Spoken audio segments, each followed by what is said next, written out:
Hi, this is the voice of Heidie Calero with another capsule on the Puerto Rico economy. Today we are going to talk about a very important document which was submitted on February 28th by the Puerto Rico Fiscal Agency and Financial Advisory Authority. It revised the fiscal plan for the central government, and it includes definitely new forecasts for the structural reforms that they say that Puerto Rico has to engage. Structural reforms are nothing more than austerity measures. Let's be clear about that.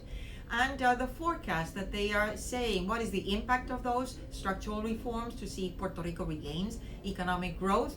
What are the forecasts in terms of population, which after all, they are very important for the payment of taxes, sales and use tax, as well as other fiscal revenues, which are so important for the debt service that the Puerto Rico Fiscal Board, PROMESA Fiscal Board, is now submitting as an adjustment plan, incorporating GOs, the general obligation bonds, the public buildings authority, the retirement systems, and surprisingly enough, again, we are talking about junior COFINA bonds. Nobody has said anything about that, and COFINA was dealt with last year under very unfavorable terms for Puerto Rico, very favorable for the bondholders, but not for the junior COFINA lien holders. So let's look first at this first table, which incorporates the structural reform effect on GNP, Puerto Rico's GNP, and this is a percentage. So human capital and welfare reform, the energy reform using public-private partnerships, doing business reform, all these three represent as a fiscal year 2022 0.30% in that year, 0.30% in the fiscal year 2023, and 0.10% in fiscal year 24, and 0.15% in fiscal year 25. We are currently in fiscal year 2020. So that means no reform are going to be done, neither in 2020 nor 21, and it's only starting in 2022. Regardless, notice the impact on the real GNP growth.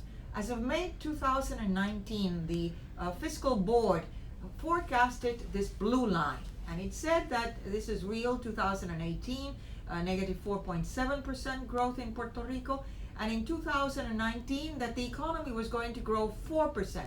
Notice now, as of February 28, 2020, the financial authority is saying, oh no, it's going to be 2.4%. So reducing the forecast. And if you go on to 2020, the current one, well, before they estimated it was going to be 1.5. Now it's estimated at 0.4%. And then it continues almost negative or flat in under the May 19, 2019 certified fiscal plan. But now the new document of the fiscal plan of the government of Puerto Rico has reduced even further its forecast of the economy of Puerto Rico. Judge yourself if you can really repay a public debt, pay the debt service with this type of economy in negative territory. More importantly, look at the population forecasts, which are also here. The green line is the U.S. Census of Population that gives forecast for Puerto Rico even through year 2050. And it starts with 3.2 million people in 2019, and it ends up in 2025 with less than 3 million, 2.98 million people. But notice the forecast of this financial authority of the Puerto Rico government in this new revised plan, and it has higher population forecast, never below 3 million, even by 2025, even though it is also a downward trend. Why is this important? Well, debts are paid. The debt service is paid with the sales and use tax, with income tax, with property taxes, and other fiscal revenues that people pay. If you forecast that the population is going to grow differently from what the census is forecasting, then you will have higher revenues. Well, is that the approach for debt sustainability, for that debt service, judge yourself again. Notice then, because nobody continues talking about, they continue talking about austerity measures, but they're not talking about the core of what will make Puerto Rico grow, which is investment. And I just wanted to call your attention regarding the terms of different financial control boards, the one in New York City and the one in Washington, D.C.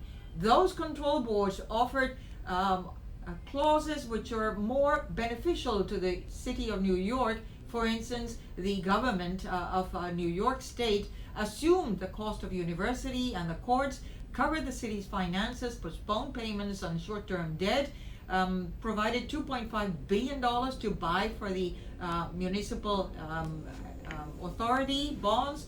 $2.3 billion were offered in short-term Fed loans, and it provided for the pension funds they could buy the MAC bonds. $200 million in new taxes were imposed.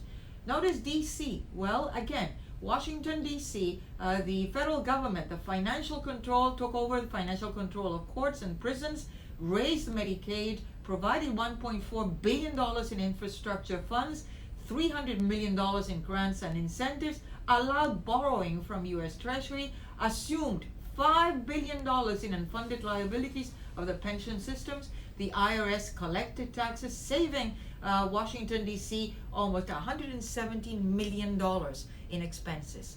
None of that is in the Puerto Rico PROMESA board. So if Puerto Rico is going to really pull out of this stagnation, we need to focus on investment. We need to focus not on austerity measures, but on an economic plan to rebuild Puerto Rico.